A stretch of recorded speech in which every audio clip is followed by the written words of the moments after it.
सुरुवातीला माझे केस हे अतिशय लांब होते आणि घनदाट होते, पण नुकतंच मी ते हेअरला कट करून शॉर्टमध्ये केले. आता मी का केले हे पुढे मी तुम्हाला नक्कीच सांगते. तत्पूर्वी आज खूप दिवसानंतर हेअर केअरचा रुटीन मी तुमच्यासोबत शेअर करत आहे. नेहमीप्रमाणे मी हेअर मेहंदीचा पॅक तयार केला हो, तोही घरगुती, आणि हा लावण्यास सुरुवात केली. कारण की हे घरगुतीच हेअर पॅक, हेअर ऑइल यामुळेच माझे हे लॉंग हेअर खूप कमी दिवसामध्ये तयार झाले.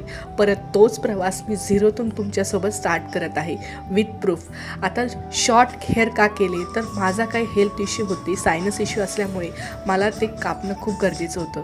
पण असो, जे काही असेल ते तुमच्यासमोर असेल, त्यामुळे आता हे शॉर्ट हेअर ते लॉंग हेअरचा प्रवासही मी तुमच्यासोबत शेअर नक्कीच करेल.